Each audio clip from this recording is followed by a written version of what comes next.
Hello friends, welcome back to my channel. मैं हूं आपकी फ्रेंड वर्षा। फ्रेंड्स, आज की इस वीडियो में हम बात करेंगे बीएड एंट्रेंस एग्जाम के जीके के प्रैक्टिस सेट की। तो चलिए फ्रेंड्स, वीडियो को स्टार्ट करते हैं। वीडियो को स्टार्ट करने से पहले प्लीज मेरे चैनल को सब्सक्राइब कर लीजिए, और अगर आपने चैनल को सब्सक्राइब कर लिया तो इस वीडियो को लाइक कीजिए और अपने फ्रेंड्स के साथ शेयर कीजिए। स्टार्ट करते हैं आज की प्रैक्टिस सेट को। फर्स्ट क्वेश्चन है, राजतंत्र के बारे में निम्न में से किस ग्रंथ में विवेचन उपलब्ध है? धर्मशास्त्र, न्यायशास्त्र, अर्थशास्त्र या फिर नीतिशास्त्र? फ्रेंड्स, इसका जो राइट आंसर है वो है ऑप्शन नंबर सी, अर्थशास्त्र। नेक्स्ट है, श्रीलंका के बारे में मध्यस्थता करने के लिए कौन सा देश आगे आया? स्वीडन, नॉर्वे, भारत या ऑस्ट्रिया? तो इसका राइट आंसर है बी, नॉर्वे। नेक्स्ट क्वेश्चन है, भारत के किसी राज्य के विधान परिषद को कौन बना सकता है या समाप्त कर सकता है? तो फ्रेंड्स, इसका राइट आंसर है ऑप्शन नंबर सी, जो कि है राज्य विधानसभा द्वारा इस आशय का संकल्प पारित किए जाने के बाद संसद। ठीक है। नेक्स्ट है, विश्व में सबसे बड़ा संविधान किस देश का है? तो इसका राइट आंसर है ऑप्शन नंबर ए, भारत का। ये क्वेश्चन बहुत बार पूछा जाता है फ्रेंड्स। नेक्स्ट आते हैं, लोकसभा में कोई भी धन विधेयक निम्न में से किसकी पूर्वानुमति के बिना प्रस्तुत नहीं किया जा सकता है? तो इसका राइट आंसर है यहाँ पे ऑप्शन नंबर बी, राष्ट्रपति की। नेक्स्ट है, ब्रिटिश सरकार ने भारत पर सीधे शासन करना कब आरंभ किया? प्लासी के युद्ध के बाद, पानीपत के युद्ध के बाद, मैसूर की लड़ाई के बाद या फिर सिपाहियों के गदर के बाद? तो गदर फ्रेंड यहाँ पे गद्दार होगा। ठीक है, तो यहाँ पे इसका right answer option number A, Plassey के युद्ध के बाद। नेक्स्ट क्वेश्चन पे आते हैं। अब यहाँ पे क्वेश्चन पूछा गया है, भारतीय संविधान की प्रस्तावना में धर्मनिरपेक्ष यानी कि सेकुलर शब्द निम्न में किसमें जोड़ा गया? 41वां संशोधन, 42वां, 43वां, 44वां? ये मैं आपको बहुत बार करवा चुकी हूँ फ्रेंड्स, और इसको मिनी कॉन्स्टिट्यूशन के नाम से भी जाना जाता है। तो इसका राइट आंसर है ऑप्शन नंबर 2, 42वां संशोधन। नेक्स्ट आते हैं। अब यहाँ पे क्वेश्चन पूछा गया है, निम्नलिखित में से कौन सा मौलिक अधिकार नहीं है? समानता का अधिकार, स्वतंत्रता का अधिकार, शोषण के विरुद्ध अधिकार या फिर संपत्ति का अधिकार? तो इसका right answer option number D, संपत्ति का अधिकार। नेक्स्ट है, ऑटोमोबाइल वाहनों द्वारा निष्कासित मुख्य नुकसानदेह गैस जिससे वायु प्रदूषण होता है, निम्नलिखित में से कौन सी है? तो इसका right answer option number A, carbon monoxide. Next question है, पंचवर्षीय योजना के मसौदे का अनुमोदन अंतिम रूप से कौन करता है? तो इसका right answer option number C, राष्ट्रीय विकास परिषद। नेक्स्ट है, केंद्रीय करों में राज्यों का हिस्सा निश्चित करने वाला प्राधिकरण कौन सा है? तो इसका right answer option number A, वित्त आयोग। नेक्स्ट आते हैं फ्रेंड्स। अब यहाँ पे क्वेश्चन पूछा गया है, मजदूरों की वास्तविक आय का मापदंड क्या होता है? एक नियत समय पर उसकी उत्पादकता में परिवर्तन, या फिर मूल आधार पर कटौती के बाद उसकी आय, या फिर उसकी दैनिक आय, या फिर उसकी आय की क्रय शक्ति? तो इसका right answer option number A, एक नियत समय में उसकी उत्पादकता में परिवर्तन। नेक्स्ट है, संयुक्त राष्ट्र संघ का सदस्य बनने वाला सबसे बाद का देश कौन सा है? स्विट्जरलैंड, हांगकांग, ताइवान या फिर पूर्वी तिमोर? तो इसका right answer option number D, पूर्वी तिमोर। नेक्स्ट आते हैं। अब क्वेश्चन यहाँ पे पूछा गया है, केकड़े यानी क्रैब के कितने पैर होते हैं? तो ये आप सबको पता होगा, बहुत ही कॉमन क्वेश्चन है, 8। नेक्स्ट है, संघ लोक सेवा आयोग यानी यूपीएससी की मूल संस्था लोक सेवा आयोग कब स्थापित की गई थी? तो इसका राइट आंसर है ऑप्शन ए, 1 अक्टूबर 1926 को। नेक्स्ट है, भारत में राज्य सरकार की आय का मुख्य स्रोत कौन सा है? बिक्री कर, उत्पाद शुल्क, आयकर या फिर संपत्ति कर? तो इसका राइट आंसर ऑप्शन बी, उत्पाद शुल्क। नेक्स्ट है, स्वामी नारायण मंदिर यानी कि अक्षरधाम कहाँ स्थित है? द्वारका गुजरात, पुरी उड़ीसा, मथुरा उत्तर प्रदेश या फिर Gandhinagar Gujarat? Again very simple question है, ये बहुत इजी है, आप कर लेंगे। इसका राइट आंसर है फ्रेंड्स, यहाँ पर बात करें स्वामी नारायण मंदिर अक्षरधाम की, तो यह है गांधीनगर गुजरात में। नेक्स्ट है, निम्न में से कौन सी केवल स्त्रियों में पाई जाती है? थायराइड, पिट्यूटरी, अंडाशय या फिर एडिनाइड? तो इसका जो राइट आंसर है वो है ऑप्शन नंबर सी, अंडाशय। नेक्स्ट है, गामा किरण से क्या हो सकता है? जीन म्यूटेशन, छींकना, जलन या फिर ज्वर? तो इससे हो सकता है हमारा gene mutation, option A right answer है। नेक्स्ट क्वेश्चन है, निम्न में से कौन सा काम गुर्दा नहीं करता है? तो फ्रेंड्स, ये प्रतिरक्षी तत्वों का उत्पादन नहीं करता है, इसलिए ऑप्शन सी राइट आंसर है। नेक्स्ट है, पौधे में जल का परिवहन किसके माध्यम से होता है?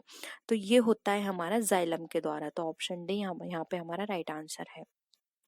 नेक्स्ट है, भारत के किस राज्य में उच्च स्तरीय थोरियम वाले मोनेजाइट का सबसे बड़ा भंडार है? तो सबसे बड़ा भंडार है केरल में। ऑप्शन ए राइट आंसर है।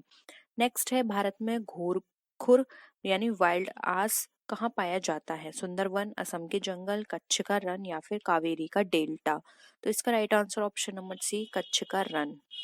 नेक्स्ट आते हैं, अब यहाँ पे क्वेश्चन है, अमेरिका के किस पूर्व राष्ट्रपति को शांति का नोबेल पुरस्कार 2002 में मिला? तो ये पुरस्कार दिया गया था जिमी कार्टर को। तो ऑप्शन सी यहाँ पे हमारा राइट आंसर है। नेक्स्ट क्वेश्चन है, सन 1983 में ग्रुडेशियल विश्व कप प्रतियोगिता जीतने के लिए जिस वेस्टइंडीज की टीम को भारत टीम ने हराया था उसका कप्तान कौन था? तो उसका कप्तान थे क्लाइव लाइट। तो ऑप्शन बी यहाँ पे हमारा राइट आंसर है। नेक्स्ट है, लाइफ ऑफ पाई पुस्तक का लेखक कौन थे? यान मार्टेल, रोहिंगटन मिस्ट्री, केन फोलेट या फिर एमजे अकबर? तो इसका राइट आंसर है ऑप्शन नंबर ए, जो कि है यान मार्टेल। नेक्स्ट आते हैं, ग्रेगोरियन कैलेंडर के अनुसार वर्ष के कितने महीनों के नाम रोम के सम्राटों के नाम पर रखे गए हैं? तो इसका right answer option number B, A. Next है, भारत के किस राज्य ने सबसे ज्यादा उप प्रधानमंत्री दिए हैं? तो इसका राइट आंसर है डी, जो कि है गुजरात। नेक्स्ट आते हैं, औसत राजस्व का क्या अर्थ होता है? तो औसत राजस्व का अर्थ होता है बेची गई सीमांत इकाई से प्राप्त राजस्व। तो इसका ऑप्शन सी राइट आंसर है। नेक्स्ट है, सन 78 से प्रारंभ होने वाले शक संवत का संस्थापक कौन था? तो उसके संस्थापक थे कनिष्क। तो ऑप्शन ए राइट आंसर है। नेक्स्ट है, चित्रकला की गांधार शैली का सूत्रपात किसके द्वारा किया गया था? तो इसका सूत्रपात किया गया था महायान संप्रदाय के द्वारा। तो ऑप्शन बी राइट आंसर है। नेक्स्ट आते हैं, अजमेर में किस सूफी फकीर की दरगाह है? तो इसकी बात करें तो ये दरगाह है मोइनुद्दीन चिश्ती की। तो इसमें इसका ऑप्शन सी राइट आंसर है। नेक्स्ट है, ताजमहल की डिजाइन तैयार करने वाला वास्तुकार कौन था? मोहम्मद हुसैन, उस्ताद ईसा, शाह अब्बास या फिर इस्माइल? तो इसका जो राइट आंसर है वो है ऑप्शन नंबर बी, उस्ताद ईसा। नेक्स्ट आते हैं, सिंधु घाटी की खुदाई में मिले अवशेषों में तत्कालीन व्यापारिक और आर्थिक विकास के द्योतक निम्न में से कौन से हैं? मिट्टी के बर्तन, मुद्राएं, नार्वे या फिर मकान? तो फ्रेंड्स, इसका जो राइट आंसर है यहाँ पे वो है ऑप्शन नंबर बी, मुद्राएं। नेक्स्ट क्वेश्चन है, राष्ट्रीय उद्यान में विकास की ऊंची दर प्राप्त करने के लिए अर्थव्यवस्था में क्या सुधार करना होगा? तो इस अर्थव्यवस्था में सुधार करने के लिए जो निवेश की दर है उसको बढ़ाना होगा और जो पूंजी उत्पादन का अनुपात है उसको कम करना होगा। इसके according option D right answer हो जाएगा। नेक्स्ट है, आयकर से प्राप्त राशि किसको जाती है? तो फ्रेंड्स, ये राशि जाती है केंद्र सरकार को। तो ऑप्शन ए राइट आंसर है। नेक्स्ट है, यूकेलिप्टस के वृक्ष अधिक संख्या में पाए जाते हैं मिजो पहाड़ियों में, नागा पहाड़ियों में, मणिपुर की पहाड़ियों में या फिर नीलगिरी की पहाड़ियों में? तो ये पाए जाते हैं मिजो पहाड़ियों में। ऑप्शन ए राइट आंसर है। नेक्स्ट है, भारत का प्रथम सौर शहर कौन सा है? तो इसकी राइट आंसर की बात करें तो इसका राइट आंसर है option A, Anandpur Sahib. Next है, फरक्का बांध का निर्माण किस लिए किया गया था? तो इसका निर्माण किया गया था कोलकाता बंदरगाह की सुरक्षा के लिए। तो ऑप्शन ए राइट आंसर है। नेक्स्ट है, इंटीग्रल कोच फैक्ट्री कहाँ स्थित है? पेराम्बूर, चितरंजन, मुंबई या फिर कोलकाता? तो राइट आंसर है ए, पेराम्बूर। नेक्स्ट आते हैं, निम्न राज्यों में से किस राज्य में सबसे ज्यादा चाय के बागान है? Assam, Bihar, Meghalaya, Arunachal? Again very easy question है, Assam. Option A right answer है। नेक्स्ट है, शीशे के संचयन वाले सेल में किस अम्ल का प्रयोग होता है? Phosphoric acid, hydrochloric acid, nitric acid या फिर सल्फ्यूरिक एसिड? तो इसका राइट आंसर है सी, नाइट्रिक एसिड। नेक्स्ट आते हैं, ठोस व्यवस्था में विद्युत धारा प्रभावित करने वाला पदार्थ कौन सा होता है? हीरा, ग्रेफाइट, आयोडीन या फिर सोडियम क्लोराइड? इसका राइट आंसर है बी, ग्रेफाइट। नेक्स्ट आते हैं, किस गैस को द्रव में बदलने के लिए सबसे सरल विधि कौन सी स्थिति में होती है? तो फ्रेंड्स इसके राइट आंसर के लिए बात करें तो ये जब हम इसको बदलने की सबसे सरल विधि की बात करें तो वो होती है उच्च तापमान और कम दाब, इसलिए इसका राइट आंसर होगा ऑप्शन बी। नेक्स्ट है राष्ट्रमंडल खेल पहली बार कब आयोजित किए गए थे? तो ये आयोजित किए थे 1930 में, तो ऑप्शन डी यहाँ पे हमारा राइट आंसर है। नेक्स्ट आते हैं, निम्नलिखित में से किस मौर्य राजा ने दक्कन की विजय प्राप्त की? अशोक, चंद्रगुप्त, बिंदुसार या फिर कुणाल? तो इसका राइट आंसर है ऑप्शन बी, चंद्रगुप्त। नेक्स्ट है, किसने पहला स्वचालित वाहन ऑटोमोबाइल बनाया था? Gottlieb Daimler, Henry Ford, Rudolf Diesel या फिर कार्ल बेंज? तो इसका राइट आंसर है option C, Rudolf Diesel. Next है, किसी नक्शे पर एक निश्चित समय पर समान ताप वाले बिंदुओं को जोड़ने वाली रेखा कहलाती है? तो ये रेखा कहलाती है आइसोथर्म। नेक्स्ट है, दिल्ली का पुराना किला किसके द्वारा बनवाया गया था? तो ये दिल्ली का जो पुराना किला था वो बनवाया गया था शेरशाह के द्वारा, तो ऑप्शन ए राइट आंसर है। राष्ट्रीय आय से क्या तात्पर्य है? तो राष्ट्रीय आय की बात करें तो ये हमें बताती है कि किसी एक देश की एक वर्ष की अवधि में उत्पादित जो भी पूंजीगत पदार्थों की जो आर्थिक मूल्य होता है उससे संबंधित होती है ये राष्ट्रीय आय, तो ऑप्शन सी यहाँ पे राइट आंसर है। तो करते हैं आज का क्वेश्चन। यहाँ पर फर्स्ट हमें दे रखा है सुरक्षित निरापद रक्षा करना। तो देखिए सुरक्षित और निरापद ये एक दूसरे के पर्यायवाची हैं, तो हमें रक्षा करने का देखना होगा। तो रक्षा करने का पर्यायवाची है चौकसी करना, तो ऑप्शन ए राइट आंसर है। नेक्स्ट है, चिकित्सक उपचार न्यायाधीश का क्या होगा? तो चिकित्सक जिस तरह से उपचार करता है उसी तरह से न्यायाधीश जो होता है वो निर्णय देता है, तो यहाँ पे ऑप्शन बी राइट आंसर है। नेक्स्ट है, अब यहाँ पर हमें मास्टर दिया हुआ है शब्द, जिससे हमें मास्टर से ये वाली स्पेलिंग बनानी है। तो लेबर से क्या हमारा कोड बनेगा? तो देखिए मास्टर से एम से ओ आया, कैसे आया? +2 करके। ए से सी आया +2, एस से यू आया +2, टी से +2 आया वी, ई से +2 आया जी और आर से +2 आया टी, यानी कि सबसे +2 करना है। तो एल से +2 क्या आएगा हमारा? एल से +2 आएगा एन, ए से +2 आएगा सी, बी से +2 आएगा डी, ओ से +2 आएगा हमारा क्यू, यू से +2 आएगा डब्ल्यू और आर से +2 आएगा टी। तो देखिए N C D Q W T, ये हमारा ऑप्शन कहाँ है? ए में, तो ऑप्शन ए राइट आंसर है। नेक्स्ट देखिए ए बी सी डी, अब ये लास्ट से ही देखना है हमें WXYZ, ठीक है। तो देखिए ए से लास्ट आया जेड, बी से लास्ट सेकेंड, सी लास्ट थर्ड, डी से लास्ट फोर्थ। तो उसी हिसाब से देखिए EFGH ये हमारा किस नंबर पर होता है? ठीक है, तो ये डी हमारा क्या था? लास्ट फोर था। अब ये 5 6 7 8 इस तरह से होता है। तो देखिए उसी हिसाब से अब हमें लास्ट से 5th नंबर लेकर आना है। लास्ट से 5th नंबर क्या होगा? वी। लास्ट से 6th नंबर होगा यू। लास्ट से यहाँ पर हम बात करें 7 नंबर की तो आएगा हमारा टी, और लास्ट से 8th नंबर होगा हमारा एस, तो VUTS होना चाहिए। ऑप्शन से यहाँ पे राइट आंसर है। नेक्स्ट क्वेश्चन है ACEGIKMO, ठीक है। अब इसके अकॉर्डिंग देखिए ACEG के अकॉर्डिंग, तो ए से, अब फ्रेंड्स अब आप ए से आई देखेंगे तो बहुत दूर है, लेकिन सबसे पहले आप ये देख लीजिए ACEG में कितना डिफरेंस है। ACEG यानी ए से बी को हमने लेफ्ट किया सी आया, डी को हमने लेफ्ट किया ई आया, एफ को लेफ्ट किया जी आया। तो उसी के अकॉर्डिंग देखिए आई, जे को लेफ्ट किया के आया, एल को लेफ्ट किया एम आया, एन को लेफ्ट किया ओ आया, यानी कि ये भी जिस हिसाब से आपस में एक एक लेफ्ट करके आ रहे हैं उस हिसाब से एक एक लेफ्ट करके ये आ रहा है। अब इन दोनों का डिफरेंस देख लीजिए, ये 8 प्लेस पर आएगा, ए से 8 प्लेस पर, सी से 8 प्लेस पर के, ई से 8 प्लेस पर एम, जी से 8 प्लेस पर ओ। तो उसी अकॉर्डिंग QSUW देख लीजिए, क्यू से 8 प्लेस पर क्या आएगा? वाई। अब वाई से एक एक छोड़ के देख लीजिए, जेड लेफ्ट किया हमने ए आ गया, बी लेफ्ट किया सी आ गया, डी लेफ्ट किया ई आ गया, तो ये आना चाहिए वाई ए सी और ई। तो देखिए यहाँ पे ऑप्शन डी राइट आंसर है हमारा, यहाँ पे ऑप्शन डी, ठीक है। अब उसके अकॉर्डिंग देखें यहाँ पे 16, 56, 32 ये किस तरह से है। तो 16 देखिए, 16 से हमारा यहाँ पर 56 कैसे आया। तो यहाँ पर देखिए 16 कैसे आया, 8 का मल्टीप्लाई करेंगे 2 में तो 16 आएगा, और उसी 8 का अगर हम मल्टीप्लाई करेंगे किसमें, 7 में, तो हमारे कितना निकल कर आ जाएगा 56।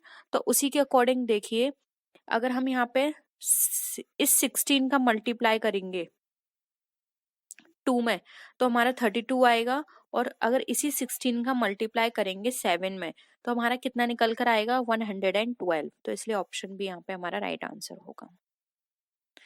नेक्स्ट है, अब यहाँ देखिए m into N 13 into 14 f into N, अब ये किस तरह से आया। तो देखिए यहाँ पर हमारा जो m है और n है, इनका जो नंबर दे रखा है वो 13 है और 14 नंबर पर आता है।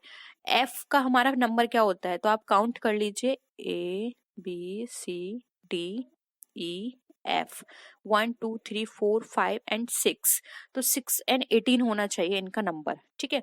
तो देखिए यहाँ पे ऑप्शन सी राइट आंसर, इनको इनके नंबर गिवन किए गए हैं। नेक्स्ट है KEDZY को एक कूट भाषा इसमें लिखा जाए तो उसी कूट भाषा को LIGHT किस भाषा में लिखा जाएगा। तो फ्रेंड सबसे पहले ये देख लिया करिए इस क्वेश्चन में कि जो आपको पहले से स्पेलिंग दे रखी है क्या उसमें से जो अब आपको बनाना है उनके जो वर्ड है वो क्या मैच कर रहे हैं, तो नहीं, KDGY से LIGHT मैच नहीं कर रहा। तो पहले ये देख लेते हैं इससे ये किस तरह से निकल कर आया। तो आप ऐसे लिख लीजिए KEDGY, क्योंकि देखो ये जो सारे यहाँ पे अल्फाबेट दे रखे हैं वो सारे यहाँ पे मैच कर रहे हैं। तो ये देखिए यहाँ पे कैसे मैच कर रहे हैं, EKDYG। तो देखिए यहाँ पे K का सेकंड नंबर पे आ गया तो L यहाँ पे सेकंड नंबर पे आएगा, E फर्स्ट पे, तो IL आ गया। अब G जो है वो हमारा किस थर्ड नंबर वाला थर्ड नंबर पे ही रहेगा, तो ये G रहा। H वाला चला जाएगा लास्ट में और T आ जाएगा पहले। तो ये होना चाहिए ILGHTH। तो ऑप्शन क्या हो जाएगा, सी। तो यहाँ पे ऑप्शन सी इसका राइट आंसर होगा, ठीक है, ये ऑप्शन सी राइट है। नेक्स्ट क्वेश्चन है, दिए हुए विकल्पों में से उस शब्द को चुनिए जो दिए गए शब्द के अक्षरों का प्रयोग करके नहीं बनाया जा सकता, यानी कि लाफ्टर। तो देखिए लाफ्टर में RATE है, रेट GATE है, गेट HATE है, गेट, लेकिन यहाँ पे देखा है GRUNT, लेकिन लाफ्टर में N गिवन नहीं है, इसलिए यहाँ पे ये ग्रंट है वो स्पेलिंग नहीं बनेगी। तो डी यहाँ पे राइट आंसर हो जाएगा। नेक्स्ट है, 6 मित्र ABCDEFG पूर्व की ओर मुंह करके एक पंक्ति में बैठे हैं। तो देखिए यहाँ पर एक पंक्ति बना लीजिए, अभी हमें नहीं पता कौन कहाँ है। C बीच में है A और E के, तो C को यहाँ बिठाते हैं, A यहाँ भी हो सकता है, E यहाँ, A एंड E यहाँ, अभी हमें नहीं पता कौन कहाँ बैठा है, ठीक है। अब यहाँ पर ये दे रखा है कि B E के निकटतम दाएं हैं। अब B जो है वो E के निकटतम दाएं है, तो यहाँ पे पहले हम B को बना लेते हैं, B निकटतम दाएं है E के, तो यानी कि B यहाँ होगा, क्योंकि यहाँ तो C है तो आ नहीं सकता, तो यानी कि यहाँ पे E है, A हटा देते हैं और यहाँ से E हटा देते हैं, ठीक है। इसके बाद बोल रहे हैं लेकिन D के बाईं ओर है, तो D यहाँ यानी कि यहाँ हो गया D लास्ट में। F दाएं छोर पर नहीं है, अब F जो है वो दाएं छोर पर नहीं है, तो यानी कि बाएं छोर पर होगा, हो सकता है, हम अभी नहीं बोल रहे, हम लिख लेते हैं। ए बाईं ओर कौन है, ए की बाईं ओर कौन है, तो अब ए की बाईं ओर हमें बताना है कौन है। तो यहाँ पे सारे नंबर हैं लेकिन ये एफ हमें यहीं बिठाना होगा, तो ए की बाईं ओर कौन हो गया, एफ, इसलिए यहाँ पे ऑप्शन डी राइट आंसर होगा। नेक्स्ट क्वेश्चन है, दिए गए विकल्पों में से विषम हमें चुनना है, विश्लेषण, खोज, निष्कर्षण या फिर अन्वेषण। तो इसमें खोज, अन्वेषण और विश्लेषण के बाद निष्कर्षण निकाला जाता है, निष्कर्षण जो है वो लास्ट की प्रक्रिया है, इसलिए यहाँ पे ऑप्शन सी राइट आंसर होगा। नेक्स्ट है पुरस्कार, दंड, आपत्ति, अनुमति, तेज, गुण, ठंडा और शीतल। तो देखिए यहाँ पे ठंडा और शीतल एक दूसरे के पर्याय हैं, जबकि सारे एक दूसरे के विपरीतार्थक शब्द हैं।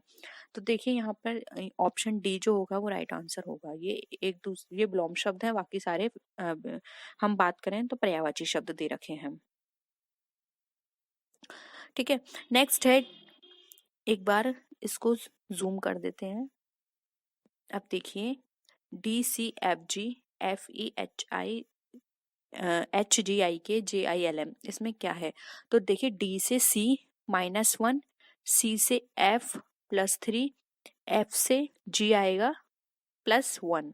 ठीक है, -1 +3 +1, इस तरह से सीरीज चल रही है। ये हमारा -1 +3 +1, अब ये हमारा -1 +3 +2, ये वाला।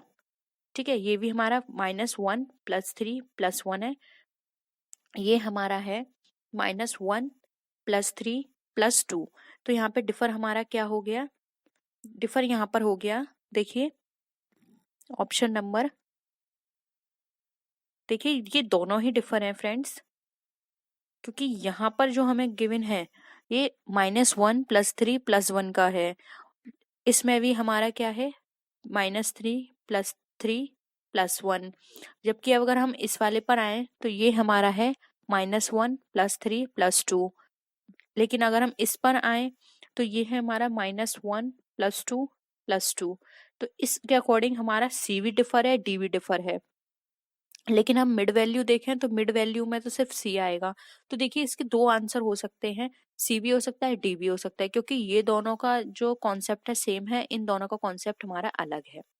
तो हो सकता है इस तरह के क्वेश्चंस थोड़े डाउट वाले होते हैं, तो आप इसको छोड़ दीजिए। ठीक है, नेक्स्ट है ZVRN UQMJ। अब देखिए ZVRN से कैसे आया?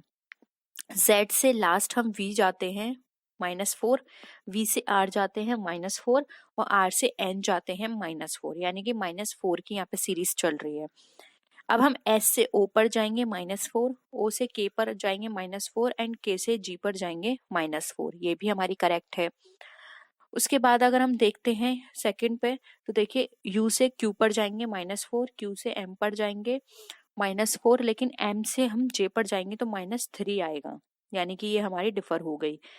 चेक कर लेते हैं डी वाली, T से P पर जाएंगे -4, T से L पर जाएंगे -4 और L से H पर जाएंगे -4। तो डिफर क्या है? बी। तो ऑप्शन बी राइट आंसर है। नेक्स्ट देख लेते हैं 27, 64, 125 एंड 144। तो देखिए यहाँ पे 144 को छोड़कर बाकी सारी क्या है? हम यहाँ पर देखें तो क्यूब है। वैसे ये हमारा स्क्वायर भी हो सकती है, लेकिन अगर हम बात करें तो एक क्यूब भी है, लेकिन 144 किसी भी सिचुएशन में क्यूब नहीं बनेगा। ये भी क्यूब है, 64 भी क्यूब है, 125 भी क्यूब है, लेकिन ये 144 कभी क्यूब नहीं बनेगा, ये स्क्वायर है 12 का। इसलिए यहाँ पे जो राइट आंसर होगा वो होगा ऑप्शन डी, ये हमारा डिफर है।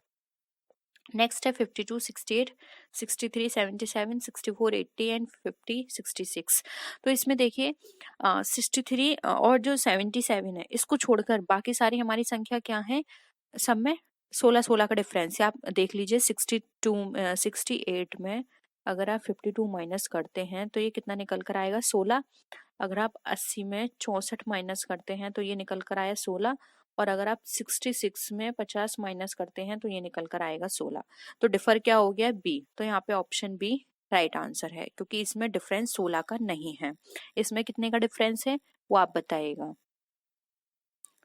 नेक्स्ट है 41, 41, 42, 44, 48, 51 एंड 56। अब देखते हैं इसमें किस तरह से सीरीज बन रही है हमारी। तो यहाँ पर देखिए 41 से 41 गए, कोई भी चेंज नहीं हुआ। 41 से 42 गए, यानी कि +1। 42 से 44 +2, 42 से 48 जाएंगे तो +3 होना चाहिए, यानी कि यहाँ 47 होना चाहिए। अगर हम 47 मानते हैं यहाँ पे, तो 47 में यहाँ पर आगे चलेंगे तो कितना हो जाएगा यहाँ पर? अगर हम बात करें 51 में तो +4 और ये हो जाएगा +5। तो देखिए ये सीरीज सही है, तो यहाँ पे 48 हमारा गलत दिया हुआ है, 47 होना चाहिए, इसलिए ऑप्शन ए यहाँ पे हमारा राइट आंसर हो जाएगा। नेक्स्ट क्वेश्चन पे आते हैं।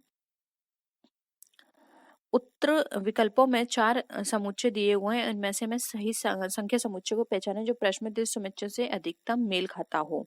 ठीक है, 32, 24 और 8। ये अगर हम बात करें 32, 24 और 8, ये हमारा किस तरह से अगर हम बात करें तो दोनों में कितने का अंतर है, पहले आप अंतर देख लीजिए। 32 से 24 पर जाएंगे तो अंतर कितने का आ रहा है, 8 का। और 24 से अगर हम 8 पर जाएंगे तो कितने का अंतर आ रहा है, 16 का।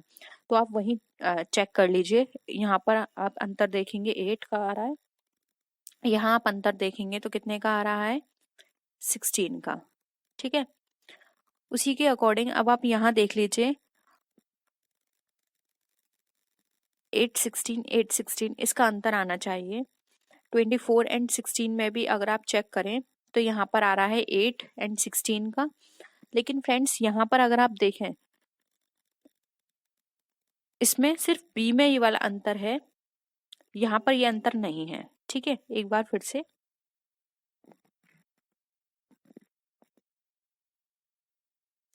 नेक्स्ट क्वेश्चन है। अब यहाँ पर हमें 4 समुच्चय संख्या दे रखी है, उनमें से हमें एक समुच्चय संख्या देखनी है जो मेल खाता हो। तो इसमें हम डिफरेंस देख सकते हैं, यहाँ पर 8 का डिफरेंस है और यहाँ 16 का डिफरेंस है। अब हम यहाँ पर देखेंगे तो ये 8 का डिफरेंस नहीं है और ना ही 16 का, ये भी इसमें हमारा ये डिफरेंस नहीं मिल रहा, ना ही यहाँ पर। जबकि हम यहाँ चेक करते हैं तो देखिए 24 से हम 16 पर जाते हैं तो 8 निकल कर आ गया डिफरेंस, और 16 से 0 आते हैं तो 16 डिफरेंस है। तो ऑप्शन बी क्या हो जाएगा, हमारा राइट आंसर हो जाएगा। तो ऑप्शन बी यहाँ पे राइट है। अब नेक्स्ट क्वेश्चन है, हमें यहाँ पे लुप्त संख्या देखनी है। यहाँ पर हमें ये देखना है कि कौन सी संख्या आएगी। तो देखिए फ्रेंड्स, यहाँ पर हमारा जो नीचे वाला कॉलम है, यहाँ पे हमें ज्यादा संख्या दे रखी है, तो हम ये देखेंगे कि इनमें कुछ ना कुछ रिलेशन होगा, तब आपस में इतनी बड़ी संख्या निकल कर आएगी। तो आप चेक कीजिए, यहाँ पर हमें दे रखा है 12, 3, 8 और 288। तो देखिए यहाँ पर अगर हम आपस में इनको मल्टीप्लाई करते हैं तब भी हमें इतनी बड़ी संख्या नहीं मिलेगी। तो यहाँ पर अगर हम चेक करें 288, ठीक है, और अगर इसको डिवाइड करें हम 12 मल्टीप्लाई 3 से तो कितना आंसर आएगा हमारा 8। ठीक है, इसको इनके सम से मल्टीप्लाई करना है तो हमारा आंसर निकल कर आएगा 8। उसी के अकॉर्डिंग 520 को डिवाइड करेंगे अगर 5 इंटू 3 से तो हमारा आंसर निकल कर आएगा अगेन 8। ठीक है, अब इसके अकॉर्डिंग यहाँ देखिए लास्ट में हमें दे रखा है 384। अब 6 इंटू 6 यानी कि 36 से इसको डिवाइड करेंगे तो हमारा कितना आंसर, बहुत सिंपल, आप इजिली निकाल लेंगे। यहाँ पर इसका जो आंसर निकल कर आएगा,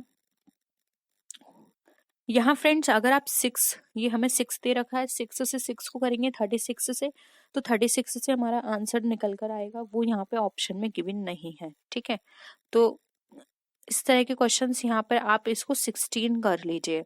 अगर आप इसको 16 करेंगे तो अब आपका यहाँ पे आंसर निकल कर आ जाएगा 4। देखिए यहाँ पे 4 राइट आंसर होगा। ठीक है, शायद क्वेश्चन में कुछ मिसप्रिंट है तो आप देख लीजिएगा, क्योंकि जब आप 16 का करेंगे तभी यहाँ पे आंसर निकल कर आएगा, वैसे इसका आंसर नहीं निकल कर आएगा, तो आप चेक कर लीजिएगा। ठीक, क्वेश्चंस है जो कि फ्रिक्वेंटली पूछे जाते हैं, हर बार ये क्वेश्चंस रिपीट होते हैं। आप इसी पेपर में देखेंगे कि एक क्वेश्चन 2 बार पूछा गया है। तो चलिए फ्रेंड्स, वीडियो को स्टार्ट करते हैं, और आप इसके साथ ही साथ मेरी सारी वीडियोस भी जरूर देखिएगा, क्योंकि अगर आप वो सारी वीडियोस को देखते हैं और उन सारे क्वेश्चंस को अपने कवर करते हैं तो आपका पूरा जो सिलेबस है वो कंप्लीट हो जाएगा, और साथ ही साथ आपकी अंडरस्टैंडिंग लेवल भी इंक्रीज होगा। तो चलिए फ्रेंड्स, वीडियो को स्टार्ट करते हैं, लेकिन वीडियो को स्टार्ट करने से पहले प्लीज मेरे चैनल को सब्सक्राइब कर लीजिए, और अगर आपने चैनल को सब्सक्राइब कर लिया तो इस वीडियो को लाइक कीजिए और अपने फ्रेंड्स के साथ शेयर कीजिए। चलिए फ्रेंड्स, फर्स्ट क्वेश्चन स्टार्ट करते हैं। फर्स्ट क्वेश्चन है, हिंदी भाषा का कौन सा रूप मानक हिंदी के रूप में स्वीकार किया गया है? ऑप्शंस है यहाँ पे पूर्वी हिंदी, पहाड़ी हिंदी, खड़ी बोली या फिर पश्चिमी हिंदी। तो फ्रेंड्स, अगर हम बात करें हिंदी भाषा के रूप में जो मानक हिंदी के रूप में हमें स्वीकार किया गया है तो वो है हमारा खड़ी बोली। तो ऑप्शन सी यहाँ पे हमारा राइट आंसर है। खड़ी बोली से ही हमारे हिंदी भाषा जो है मानक हिंदी के रूप में उसको स्वीकार किया गया है। नेक्स्ट क्वेश्चन पे आते हैं। हिंदी की कितनी उपभाषाएं हैं? 3, 4, 5 या 6? तो फ्रेंड्स अगर हम बात करें हिंदी की उपभाषाओं की, तो हिंदी की उपभाषाएं 5 होती हैं, तो ऑप्शन सी यहाँ पे राइट आंसर है। अगर फ्रेंड्स आप नोट करना चाहते हैं तो आप नोट भी कर सकते हैं वो 5 उपभाषाएं कौन सी हैं। तो फ्रेंड्स 5 उपभाषाओं में पहली है राजस्थानी हिंदी, दूसरी है पश्चिमी हिंदी, तीसरी है पूर्वी हिंदी, चौथी है बिहारी हिंदी और पांचवी है पहाड़ी हिंदी। तो ये ये हिंदी की 5 उपभाषाएं हैं।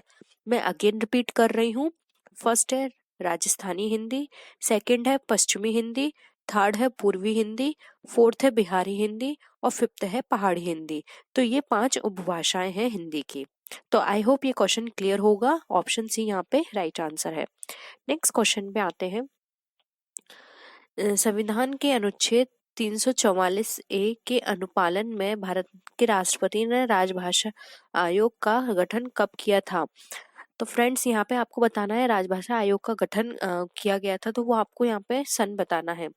1960 में, 1955 में, 1965 में या फिर 1970 में। तो फ्रेंड्स अगर हम बात करें राजभाषा आयोग की कि वो कब गठन किया गया था, तो इसका जो राइट आंसर है वो है ऑप्शन नंबर बी, 1955 में भारत के राष्ट्रपति ने राजभाषा आयोग का गठन किया था और इसका जो अनुच्छेद है वो है 344 ए। तो फ्रेंड्स आप अनुच्छेद भी याद रखिए क्योंकि एग्जाम में अनुच्छेद भी बहुत पूछा जाता है। हो सकता है कि आपको ऐसा पूछ लिया जाए क्वेश्चन कि भारत के राष्ट्रपति ने राजभाषा आयोग का गठन किया था तो वो किस अनुच्छेद के अंदर किया था, तो वहां पे आपसे अनुच्छेद भी पूछा जा सकता है, तो आपको ये भी याद रखना है। नेक्स्ट क्वेश्चन में आते हैं। हिंदी शब्द किसका दिया हुआ है? आर्यों का, ईरानियों का, यूनानियों का या फिर तुर्कों का? तो फ्रेंड्स यहाँ पे बात की गई है कि जो हिंदी शब्द है वो कहाँ से आया है, किसने दिया है? तो यहाँ पे जो राइट आंसर है वो है ऑप्शन नंबर बी, ईरानियों का। हिंदी शब्द ईरानियों ने दिया है। नेक्स्ट क्वेश्चन पे आते हैं। पंजाबी भाषा की लिपि क्या है? देवनागरी, गुरुमुखी, अपभ्रंश या फिर संस्कृत? तो फ्रेंड्स बात करें पंजाबी भाषा की लिपि की तो वो है गुरुमुखी। गुरुमुखी लिपि से पंजाबी भाषा आई है। और वहीं अगर हम देवनागरी की बात करें तो देवनागरी हमारी आई है, देवनागरी से हमारी हिंदी भाषा निकल कर आई है। तो यहाँ पे पंजाबी भाषा पूछा है तो इसका राइट आंसर होगा बी, गुरुमुखी। फ्रेंड्स इस तरह के क्वेश्चंस आपसे बहुत पूछे जाते हैं। देखिए फ्रेंड्स अब ये 6 नंबर का क्वेश्चन आ गया, यहाँ पे आपसे अनुच्छेद पूछा गया है। तो आपको अनुच्छेद, फ्रेंड्स ये वाला जो क्वेश्चन है ना ये 100% आता है, हर बार रिपीट होता है ये वाला क्वेश्चन। तो आपको ये क्वेश्चन अच्छे से रट लेना है क्योंकि ये एज इट इज क्वेश्चन हर बार उठा के दे दिया जाता है। हिंदी किस अनुच्छेद के तहत राष्ट्रभाषा कहलाई? हमें बताना है कि हिंदी किसके अंतर्गत राष्ट्रभाषा कहलाई है। तो फ्रेंड्स यहाँ पे अगर मैं करेक्शन करूँ थोड़ा, तो फ्रेंड्स हिंदी हमारी राष्ट्रभाषा नहीं है, राजभाषा है। लेकिन यहाँ पे राष्ट्रभाषा गिवन है, लेकिन फिर भी आप वहाँ पे यही ऑप्शन नंबर ए को टिक कीजिएगा, 343। तो यहाँ पे जो राइट आंसर है वो है 343 के अंदर हिंदी को राजभाषा माना गया है। लेकिन यहाँ पे गलती से राष्ट्रभाषा दे दिया गया है, तो आप बिल्कुल भी कंफ्यूज मत होइएगा, आप 343 पर ही टिक कीजिएगा। तो राइट आंसर है 343। नेक्स्ट क्वेश्चन पे आते हैं। हिंदी भाषा को राजभाषा कब घोषित किया गया? अब यहाँ पे बताना है कि आपने पहले ऊपर अनुच्छेद की बात की, अब यहाँ पे पूछा गया है वो डेट एंड सन कौन सा था। तो फ्रेंड्स डेट है 14 सितंबर 1949, 26 जनवरी 1950, 15 अगस्त 1947 या फिर 11 सितंबर 1955। तो फ्रेंड्स यहाँ पे हमें बताना है कि राजभाषा कब घोषित की गई थी। तो फ्रेंड्स वो जो टाइम पीरियड था वो था 14 सितंबर 1949। तो ऑप्शन ए यहाँ पे आपका राइट आंसर है। आई होप आपको सारे क्वेश्चंस फ्रेंड्स क्लियर हो रहे होंगे। आपके ये क्वेश्चंस जो मैं अभी करा रही हूँ ये बहुत ही इंपॉर्टेंट है। आप प्लीज इस वीडियो को लास्ट तक देखिएगा और ये सारे क्वेश्चंस जो भी मैं यहाँ पे डिस्कस कर रही हूँ आपको वो अच्छे से याद करने हैं क्योंकि ये क्वेश्चंस आपके डेफिनेटली आपके एग्जाम में जरूर फंसेंगे। नेक्स्ट है, संस्कृत भाषा के पहले कौन सी भाषा थी? पाली, मगधी, प्राकृत या फिर हिंदी? तो फ्रेंड्स अगर हम बात करें संस्कृत भाषा के पहले कौन सी भाषा थी, तो फ्रेंड्स बोथ ही यहाँ पर हमारी प्राकृत भाषा। तो ऑप्शन सी यहाँ पे हमारा राइट आंसर है। नेक्स्ट क्वेश्चन पे आते हैं। हिंदी की उत्पत्ति किस भाषा से हुई है? लौकिक संस्कृत से, वैदिक संस्कृत से, शॉर्ट सैनी अपभ्रंश है या फिर ये मगधी? तो फ्रेंड्स अगर हम बात करें हिंदी की उत्पत्ति की, तो हिंदी की उत्पत्ति हुई थी शॉर्ट से यानी अपभ्रंश भाषा से। तो यहाँ पे ऑप्शन सी यहाँ पे राइट आंसर है। नेक्स्ट क्वेश्चन पे आते हैं, अरबी भाषा का कौन सा शब्द है, यानी कि आपको यहाँ 4 ऑप्शंस दिए हैं, इसमें से बताना है अरबी भाषा का कौन सा है, नमाज, दीदार, गुनाह या फिर गवाह। तो फ्रेंड्स बात करें अरबी भाषा की, तो गुनाह अरबी भाषा का शब्द है। तो ऑप्शन सी यहाँ पे राइट आंसर है। फ्रेंड्स यहाँ पे अब आपको बताना है 11 क्वेश्चन में सरस्वती पत्रिका के संपादक कौन है। फ्रेंड्स ये पत्रिका भी बहुत इंपॉर्टेंट है, ये क्वेश्चन बहुत पूछा जाता है, सरस्वती पत्रिका के संपादक कौन है, तो ये भी आपको अच्छे से याद करना है। ऑप्शंस है श्याम सुंदर दास, महावीर प्रसाद द्विवेदी, रामचंद्र शुक्ल या फिर प्रताप नारायण मिश्र। तो फ्रेंड्स यहाँ पर जो इसका राइट आंसर है वो है option number B, Mahavir Prasad Dwivedi. तो ऑप्शन बी राइट आंसर है। नेक्स्ट क्वेश्चन पे आते हैं, रिक्शा किस शब्द भाषा का शब्द है, चीनी, रूसी, जापानी या फिर जर्मनी। तो फ्रेंड्स अगर हम बात करें रिक्शा शब्द की किस भाषा से लिया गया है, तो ये लिया गया है जापानी से। तो ऑप्शन सी यहाँ पे राइट आंसर है। नेक्स्ट क्वेश्चन है, अंग्रेजी शब्द ड्राफ्टिंग का भारत सरकार द्वारा स्वीकृत हिंदी अनुवाद होगा, टिप्पण, आरोपण, प्रस्ताव या फिर प्रारूपण। तो फ्रेंड्स अगर हम अंग्रेजी शब्द जो ड्राफ्टिंग होता है भारत सरकार द्वारा स्वीकृत हिंदी अनुवाद करें इसका, तो भारत सरकार में इसको ज्यादा जो हम अगर भारत सरकार के किसी भी डॉक्यूमेंट को देखें तो वहां पर जो वर्ड यूज किया जाता है, अनुवाद यूज किया जाता है, वो होता है प्रारूपण। तो ऑप्शन डी यहाँ पे राइट आंसर है। फ्रेंड्स हम आपके एग्जाम से पहले पहले आपको वो सभी क्वेश्चंस करवा देंगे, उन सभी वीडियो को अपनी क्लास में लेकर आएंगे जो कि सबसे ज़्यादा एक्सपेक्टेड है और जो बहुत ही इम्पोर्टेंट है और जो हर बार पूछी जाती हैं। तो आप हर वीडियो को जरूर देखिएगा, क्योंकि अगर आपने एक भी वीडियो मिस कर दी तो हो सकता है कि वहां पर हम वो वाला क्वेश्चंस करा दें जो आपके एग्जाम में आए। तो आपको सभी वीडियोस को देखना है और अपने फ्रेंड्स के साथ भी शेयर करना है। नेक्स्ट क्वेश्चन पे आते हैं, शब्द किसे कहते हैं, एक या एक से अधिक सार्थक वर्ण समूह को, या फिर एक या एक से अधिक वर्णों के मेल को, ध्वनि की छोटी इकाई को, या फिर भाषा की सबसे छोटी इकाई को। तो फ्रेंड्स शब्द किसे कहते हैं, इससे पहले हम थोड़ी सी रिवीजन कर लेते हैं। तो फ्रेंड्स ध्वनि भाषा की सबसे छोटी जो इकाई होती है उसे वर्ण कहा जाता है। वर्ण का अपना कोई भी अर्थ नहीं होता है, वर्णों के संयोग से जिस सार्थक वर्ण समूह या ध्वनि शब्द समूह की सृष्टि होती है उसे हम शब्द कहते हैं। तो यहाँ पे हमसे शब्द पूछा गया है। तो फ्रेंड्स अगर हम इसके अकॉर्डिंग बात करें तो एक या एक से अधिक सार्थक वर्ण हमारे के समूह को भी हम शब्द ही कहेंगे। तो यहाँ पे ऑप्शन ए हमारा क्या होगा, राइट आंसर होगा। नेक्स्ट क्वेश्चन पे आते हैं, महाराष्ट्र में किस भाषा का प्रयोग अधिक होता है, अंग्रेजी, हिंदी, मराठी या फिर मैथिली। तो फ्रेंड्स बात करें महाराष्ट्र में भाषा जो सबसे ज्यादा यूज की जाती है तो वो है मराठी भाषा, सबसे ज्यादा वहां पे मराठी भाषा बोली जाती है। नेक्स्ट क्वेश्चन पे आते हैं, हिंदी भाषा के कितने राज्यों की राजकीय भाषा है, यानी हिंदी भारत के हमें बताने हैं कितने राज्यों की भाषा राजकीय भाषा है। तो यहाँ पर अगर हम बात करें ऑप्शंस की, तो ऑप्शंस है 9, 10, 13 या फिर 15। तो फ्रेंड्स यहाँ पे 10 राज्यों की भाषा राजकीय भाषा हिंदी है। तो ऑप्शन बी राइट आंसर है। देखिए फ्रेंड 17 नंबर का क्वेश्चन अगेन हमारा रिपीट हुआ है, लेकिन यहाँ पे ये क्वेश्चन सही दिया है। संविधान के किस अनुच्छेद में हिंदी को राजभाषा माना गया है। ऑप्शन है अनुच्छेद 343, अनुच्छेद 352, अनुच्छेद 356 या फिर अनुच्छेद 370।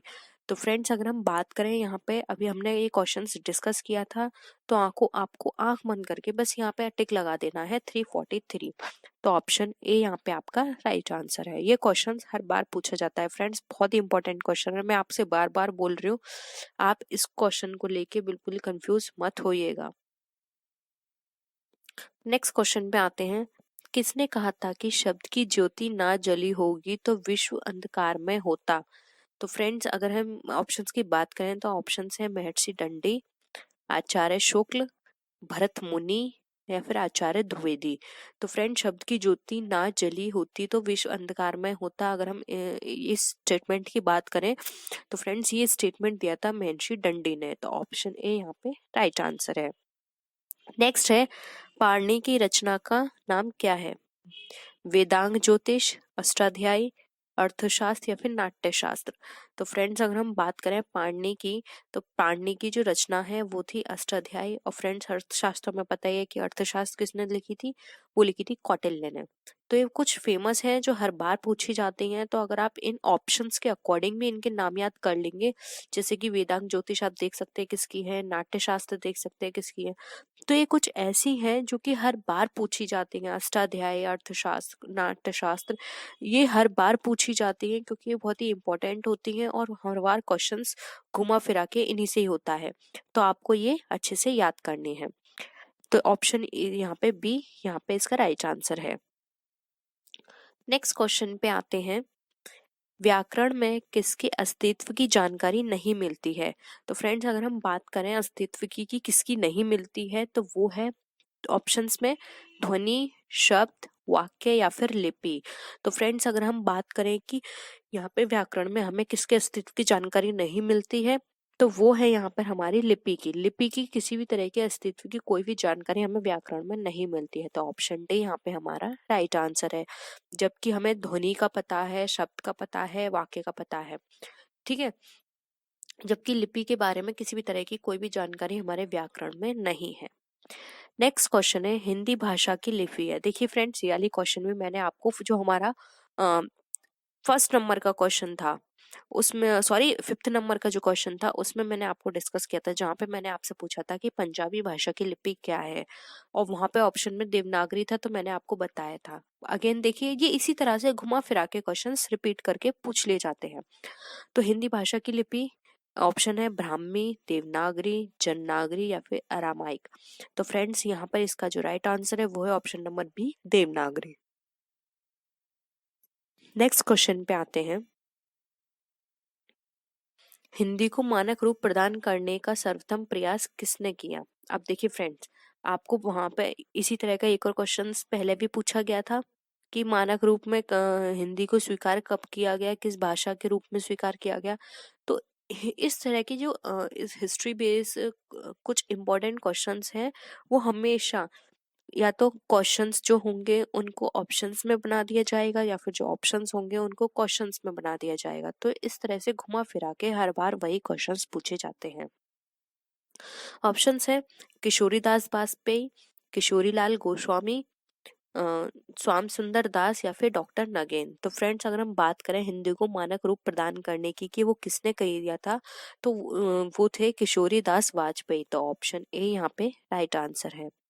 नेक्स्ट क्वेश्चन में आते हैं, स्वामी दयानंद सरस्वती ने किसकी रचना हिंदी भाषा में की है? योग वशिष्ठ की, सुधा सागर की, सत्यार्थ प्रकाश की या फिर वेदांत धर्म की।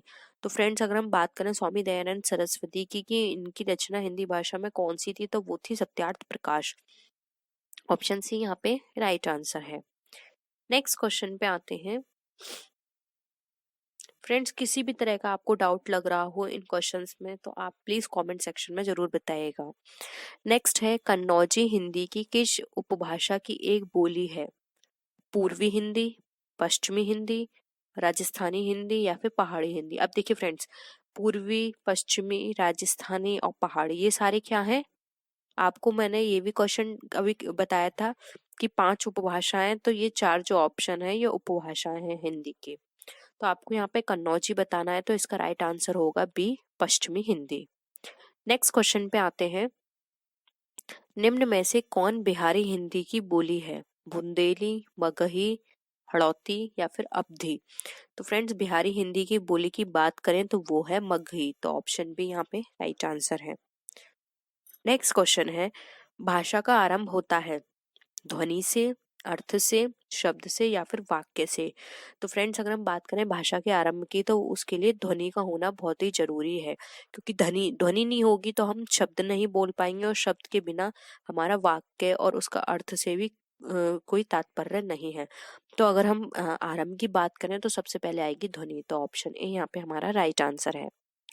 नेक्स्ट क्वेश्चन पे आते हैं, भाषा के प्रमुख अवयव हैं। तो फ्रेंड्स ये वाला क्वेश्चन भी बहुत बार रिपीट होता है। आपको यहाँ पे क्या है, बताना है कि कौन सा यहाँ पे ऑप्शन सही अरेंजमेंट दिया हुआ है। वर्ण, शब्द, पद या वाक्य, वर्ण, शब्द, अनुच्छेद या वाक्य, शब्द, वाक्य, वर्ण या विचार, या फिर वर्ण, शब्द, वाक्य या भाषण। तो फ्रेंड सबसे पहले देखिए क्या आता है। अगर हम भाषा की बात करें तो वर्ण आता है। तो देखिए वर्ण हमारा 3 में है, सी में नहीं है, तो ऑप्शन सी कट गया। वर्ण के बाद क्या आता है, शब्द। तो देखिए तीनों ऑप्शन में सेकंड नंबर पे शब्द है, यानी कि वो भी ठीक है। फिर आता है देखिए फ्रेंड्स फोर्थ ऑप्शन में क्या दे रखा है, वाक्य। थर्ड ऑप्शन पे तो गलत है, तो डायरेक्ट वाक्य नहीं आ सकता और अनुच्छेद भी नहीं आ सकता। इसके बाद क्या आएगा, पद। पद के बाद आएगा वाक्य। तो ऑप्शन ए यहाँ पे हमारा राइट आंसर है। तो आप इसको ऐसे याद रखिए, वर्ण, शब्द, पद और वाक्य, ये यहाँ पे इसका राइट आंसर है। तो ऑप्शन ए यहाँ पे करेक्ट है। आप ये जो सीक्वेंस है इसको अच्छे से याद रखिए। नेक्स्ट क्वेश्चन पे आते हैं, भाषा का निर्माण होता है अमूर्त ध्वनियों से, मूक संकेतों से, व्यक्त ध्वनियों से या फिर आंखों से। तो फ्रेंड्स अगर हम बात करें भाषा के निर्माण होने की, तो वो होता है व्यक्त ध्वनियों से। तो ऑप्शन सी यहाँ पे राइट आंसर है। अमूर्त ध्वनि से नहीं कर सकते, सिर्फ मूक संकेतों से हम भाषा का निर्माण नहीं कर सकते और ना ही आंखों से कर सकते हैं। उसके लिए हमें व्यक्त ध्वनि, जो हमारे हाव भाव को व्यक्त करें, उनका होना बहुत इंपॉर्टेंट है। तो ऑप्शन सी यहाँ पे राइट आंसर है। नेक्स्ट है, भाषा की सार्थक लघुत्तम इकाई है ध्वनि, शब्द, वाक्य या फिर संयुक्त वाक्य। तो फ्रेंड्स यहाँ पे जो इसका राइट आंसर है वो है ऑप्शन नंबर ए, वो है ध्वनि। तो आई होप आपको क्वेश्चंस क्लियर हो रहे होंगे। नेक्स्ट क्वेश्चन पे आते हैं, अशोक के शिलालेख ब्राह्मी लिपि तथा किस भाषा में उत्कीर्ण है, संस्कृत, पाली, प्राकृत या फिर हिंदी। तो फ्रेंड्स यहाँ पर अगर हम बात करें, जो अशोक के शिलालेख हैं जो ब्राह्मी लिपि में है, वो किस भाषा में लिखे हुए हैं, तो वो लिखे हुए हैं प्राकृत भाषा में। ये वाला क्वेश्चन भी फ्रेंड बहुत बार पूछा जाता है, इस बार थोड़ा घुमा दिया है, नहीं तो ये लिखा जाता है कि जो अशोक के शिलालेख हैं वो किस भाषा में उत्कीर्ण या फिर लिखे हुए हैं, तो वो डायरेक्ट आप लिख दोगे प्राकृत भाषा में। तो फ्रेंड्स यहाँ पे आप कंफ्यूज मत होइएगा, ऑप्शन यहाँ पे सी आपका राइट आंसर है, प्राकृत।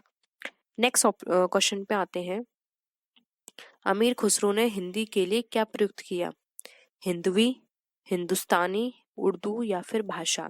तो फ्रेंड्स अगर हम बात करें अमीर खुसरो की, उन्होंने हिंदी के लिए क्या यूज किया, तो उन्होंने हिंदी के लिए जो यूज किया था शब्द वो था हिंदवी। तो ऑप्शन ए यहाँ पे राइट आंसर है। नेक्स्ट क्वेश्चन है, पूर्वी हिंदी का संबंध माना गया है मगधी अपभ्रंश से, अर्धमागधी अपभ्रंश से, शॉर्टसेनी अपभ्रंश से या फिर उपरोक्त में से कोई नहीं। तो फ्रेंड्स जो पूर्वी हिंदी का संबंध माना गया है, तो वो माना गया है अर्धमागधी अपभ्रंश से। तो ऑप्शन बी यहाँ पे राइट आंसर है। नेक्स्ट क्वेश्चन पे आते हैं, हिंदी की कितनी बोलियां हैं, 20, 18, 15 या फिर 17। तो फ्रेंड्स अगर हम बात करें हिंदी की बोलियों की, तो फ्रेंड्स हिंदी की जो बोलियां हैं वो है 18, जिसमें से मैं आपको कुछ एग्जाम्पल्स बता देती हूँ, जैसे कि राजस्थानी, मारवाड़ी, सिंधी, ब्रजभाषा, खड़ी बोली, हरियाणवी, कौरबी, बुंदेली, कन्नौजी, छत्तीसगढ़ी, भोजपुरी, मगही, मैथिली, गढ़वाली, कुमाऊनी, अवधी। मोस्टली मैंने आपको यहाँ पे बता दी हैं, तो ये टोटल 18 हैं। आपको इस तरह से भी पूछा जा सकता है, तो आप कुछ मेन मेन याद कर लीजिएगा, या फिर मैंने जो अभी आपको बोला है तो आप दोबारा से वीडियो को रिवर्स करके उन सारी बोलियों को लिख लीजिए, क्योंकि हो सकता है ऑप्शंस में कभी ये भी बोल दिया जाए, 4 आपको ऑप्शंस दे दिए जाए, उसमें से 3 बोली हो और जो नेक्स्ट है ऑप्शन है वो बोली ना हो, और ये बोल दिया जाए कि इसमें से कौन सी बोली नहीं है। तो इस तरह से भी बोला जा सकता है। मैं अगेन आपको रिपीट कर देती हूँ, 18 राजस्थानी, मारवाड़ी, सिंधी, ब्रजभाषा, खड़ी बोली, हरियाणवी, कौरबी, बुंदेली, कन्नौजी, अवधी, बघेली, छत्तीसगढ़ी, भोजपुरी, मगही, मैथिली, गढ़वाली और कुमाऊनी। तो आई होप अब आपको सारी चीजें क्लियर होंगी। नेक्स्ट क्वेश्चन पे आते हैं, राजकीय कार्यों में प्रयुक्त होने वाली भाषा कहलाती है राजभाषा, राष्ट्रभाषा, मानक भाषा या फिर लोक भाषा। तो फ्रेंड्स अगर राजकीय कार्यों में कोई भी भाषा हम प्रयुक्त करते हैं तो वो हमारे राजभाषा कहलाते हैं। तो ऑप्शन ए राइट आंसर है। नेक्स्ट क्वेश्चन पे आते हैं फ्रेंड्स। ये आज की वीडियो का हमारा लास्ट क्वेश्चन होगा और जो हमारे नेक्स्ट अभी और भी क्वेश्चंस हैं जो कि बहुत ही इंपॉर्टेंट है, उसको हम अपनी नेक्स्ट वीडियो में डिस्कस करेंगे, तो प्लीज उस वीडियो को भी जरूर देखिएगा।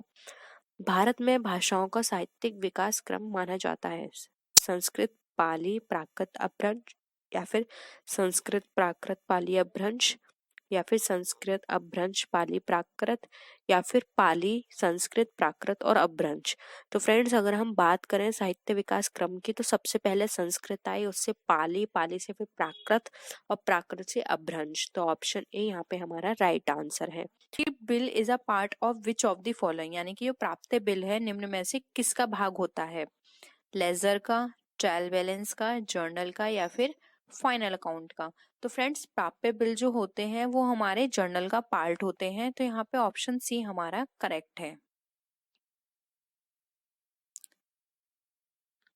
नेक्स्ट है, why is government interested in accounting information, यानी कि जो गवर्नमेंट है वो अकाउंटिंग इंफॉर्मेशन में इंटरेस्टेड क्यों होती है, यानी उसमें रुचि क्यों लेती है? Government is aware of the business situation in the economy, यानी कि जो सरकार है वो व्यवसायिक स्थिति की जानकारी रखना चाहती है, जानकारी होती है उसको। Political parties are able to collect donations, यानी कि पॉलिटिकल पार्टी जो डोनेशंस है उसको कलेक्ट कर सकती हैं। फॉर हाई टैक्सेशन के लिए, या फिर for tax assessment and defence policy determination, यानी कि कर निर्धारण या फिर रक्षा नीति निर्धारण हेतु। तो फ्रेंड्स, सरकार लेखांकन इंफॉर्मेशन, जो भी हमारे अकाउंटिंग इंफॉर्मेशन होते हैं उनमें इंटरेस्ट इसलिए देती है क्योंकि उससे इंफॉर्मेशन मिल जाती है कि कंट्री के अंदर जो बिजनेस है उनकी क्या सिचुएशंस हैं, जिसके अकॉर्डिंग वो पॉलिसी बनाने में उनको हेल्प मिलती है, और साथ ही साथ उन्हें किसी भी तरह की कोई भी प्रॉब्लम होती है तो ईजिली वो उसके लिए एक्शंस ले सकती हैं। तो ऑप्शन ए हमारा करेक्ट है। नेक्स्ट क्वेश्चन है, which of the following is the amount withdrawal for purchase for personal use by the business owners, यानी कि जो अगर कोई भी व्यापारी अपने व्यापार से किसी भी तरह की राशि निकालता है तो उसको लिए हम कौन सा टर्म यूज करते हैं? द कमीशन, इंटरेस्ट, कैश, या फिर विड्रॉल? तो फ्रेंड्स, यहाँ पर जो हमारा ऑप्शन है, अगर हम ऑप्शन के अकॉर्डिंग देखें तो यहाँ पर इसका जो राइट आंसर होगा उसको हम बोलते हैं ड्राइंग्स। लेकिन फ्रेंड्स, ऑप्शन में हमारे ड्राइंग्स कहीं भी गिवन नहीं है, तो कमीशन तो ये बिल्कुल हो नहीं सकता, इंटरेस्ट बिल्कुल भी नहीं होगा, और कैश कैश भी नहीं होगा। तो हम इसका राइट आंसर मानेंगे डी, विड्रॉल। कई बार फ्रेंड्स एग्जाम में इस तरह के क्वेश्चन आ सकते हैं, और ये प्रीवियस ईयर का ही क्वेश्चन है, तो यहाँ पे विड्रॉल ऑप्शन में आया था, तो आपको विड्रॉल ही टिक करना है, क्योंकि आप देख लीजिए, वैसे आप सबको पता होगा कि ये ड्राइंग ही है इसका आंसर, लेकिन कई बार ऐसे होते हैं कि वो किसी और टर्म में भी उसको एक्सप्रेस कर सकते हैं, लिख सकते हैं, तो आपको वहां पे एलिमिनेशन मेथड से देखना है कि ये ऑप्शन नहीं हो सकते, तो यही इसका करेक्ट आंसर होगा। तो ऑप्शन डी हमारा करेक्ट है। नेक्स्ट आते हैं, how to assess general principles of accounting, यानी कि जो लेखांकन के सामान्य सिद्धांत हैं उसकी परख कैसे की जा सकती है? कॉस्ट के बेसिस पर, on the basis of simplicity, on the basis of utility, या फिर on the basis of elasticity? तो फ्रेंड्स, लेखांकन के सिद्धांत होते हैं उसका हम परख कर सकते हैं उसकी यूटिलिटी के बेसिस पे, यानी कि कोई भी जो हम ट्रांजेक्शन कर रहे हैं उसकी क्या यूटिलिटी है। तो ये प्रिंसिपल ऑफ अकाउंटिंग भी है कि हम यूटिलिटी के बेसिस पर उसको असेस कर सकते हैं। तो हमारा ऑप्शन सी करेक्ट है। नेक्स्ट क्वेश्चन पे आते हैं, लेजर इज प्रिपेयर्ड, यानी कि खाता बही तैयार की जाती है फ्रॉम परचेज बुक ओनली, यानी कि परचेज बुक से, सेल्स ओनली, सेल्स से, कैश ओनली, कैश से, from the books of account and journal, यानी कि जो प्रारंभिक लेखे की बहियां और जर्नल से हम पता कर सकते हैं। तो फ्रेंड्स, खाता बही हम तैयार कर सकते हैं from the books of accounts and journals, यानी कि जर्नल से, या फिर हमारे जो हमारे अकाउंटिंग की बुक्स होती हैं उनसे हम अपने लेजर को प्रिपेयर कर सकते हैं। तो ऑप्शन डी हमारा करेक्ट है। नेक्स्ट क्वेश्चन पे आते हैं, the process of capital formation depends, यानी कि जो कैपिटल फॉर्मेशन है उसकी प्रोसेसिंग किस पे डिपेंड करती है? नेशनल इनकम पे, at the expense, on foreign add, या फिर वी सेविंग? तो फ्रेंड्स, अगर हम बात करें कैपिटल फॉर्मेशन की कि वो किस पे निर्भर करती है, तो फ्रेंड्स कैपिटल फॉर्मेशन हमारी निर्भर करती है सेविंग्स पे, कि हम कितना सेव करके चल रहे हैं, क्योंकि सेव करेंगे तभी हमारी कैपिटल फॉर्मेट होगी, उसका फॉर्मेशन होगा। तो यहाँ पे ऑप्शन डी हमारा करेक्ट है। नेक्स्ट क्वेश्चन पे आते हैं, contains the word attainment. Attainment word जो है वो किसके लिए यूज किया गया है या फिर उसके अंदर क्या क्या सम्मिलित हैं? ओनली कॉमर्शियल क्रेडिटर्स यानी कि केवल व्यापारिक लेनदार, ट्रेडर्स डेटर्स ओनली यानी कि केवल व्यापारिक देनदार, कॉमर्शियल डेटर्स एंड रिसीवेबल्स यानी कि व्यापारिक देनदार एवं प्राप्य बिल, या फिर trade creditors and bills receivable bill payable यानी कि व्यापारिक लेनदार एवं देय बिल। तो फ्रेंड्स पे की हम बात करें तो इसमें सम्मिलित किए जाते हैं commercial debtors and receivable bills, क्योंकि फ्रेंड्स कोई भी देनदार होगा तो वो हमें पैसा देगा तो प्राप्य हमारे पास आएंगी, और अगर कोई बिल्स होगा रिसीव जो हमने किया है तो उससे भी हमारी जो है अटेनमेंट होगा, यानी कि हमारे पास कुछ हम रिसीव करेंगे उनसे। तो ये दोनों ही चीजों को अटेनमेंट के अंदर इंक्लूड किया गया है। नेक्स्ट क्वेश्चन पे आते हैं, which of the following determines what to do, यानी कि इनमें से कौन हमें निर्धारित करेगा कि हमें क्या करना है? हमारी पॉलिसीज, हमारा व्यू डिजाइन, प्रोसीजर या फिर एक ऑब्जेक्ट। तो फ्रेंड्स हमें क्या करना है, ये हमें निर्धारण करेंगे हमारे ऑब्जेक्ट, क्योंकि ऑब्जेक्ट के बेसिस पे ही हमें एक आउटलाइन मिल जाएगी कि हमारे ये ऑब्जेक्ट है, अब हमें इस वे में चलना है, हमें इसको टारगेट करना है, इसको अचीव करना है। तो अगर हमें हमारे ऑब्जेक्ट क्लियर पता होंगे तो हमें सारी चीजें पता होंगी कि हमें क्या कैसे करना है। जैसे कि फॉर एग्जांपल हम यहाँ पे बीएड एंट्रेंस एग्जाम की यहाँ पे प्रैक्टिस सेट की बात कर रहे हैं, उसको डिस्कस कर रहे हैं, तो हमारा ऑब्जेक्ट क्या है कि हमें बीएड एंट्रेंस एग्जाम जो है वो क्लियर करना है। तो आपको पता है आपको क्लियर करना है, इसलिए आप ये वीडियो देखोगे। लेकिन अगर आपको लगता है कि हमारा आपको पता ही नहीं है कि आपको कौन सा एग्जाम क्लियर करना है, तो आप इस वीडियो को नहीं देखोगे। तो क्या है, आपको आपका उद्देश्य पता है, उसके अकॉर्डिंग आप वो काम कर रहे हो, यानी उसकी प्रिपरेशन कर रहे हो। तो यहाँ पे ऑप्शन डी हमारा करेक्ट है। नेक्स्ट क्वेश्चन पे आते हैं, the following is a personal account, यानी कि निम्न में से व्यक्तिगत खाता है? बिल्डिंग अकाउंट, पे अकाउंट, गुड्स अकाउंट या फिर कैपिटल अकाउंट। तो फ्रेंड्स अगर हम व्यक्तिगत खाते की बात करें तो व्यक्तिगत खाते में वो खाते आते हैं जो कि किसी व्यक्ति को रिप्रेजेंट करते हैं या फिर व्यक्ति द्वारा बनाए गए होते हैं या फिर व्यक्ति को रिप्रेजेंट करते हैं। तो फिर यहाँ पे जो हमारा ऑप्शन डी है कैपिटल अकाउंट, ये हमारा क्रिएट किया गया है और ये एक व्यक्ति को बता रहा है या एक संस्था को बता रहा है। तो यहाँ पे कैपिटल अकाउंट हमारा राइट आंसर है। नेक्स्ट है प्रीपेड इनकम रिसीव्ड आर, यानी कि जो प्रीपेड इनकम है वो रिसीव्ड की गई है तो वो किस तरह की होती है? एक प्रॉपर्टी की तरह है, एक इनकम की तरह है, एक ऑब्लिगेशंस की तरह है या फिर नाइदर ऑफ द अबव, यानी कि इनमें से कोई नहीं है।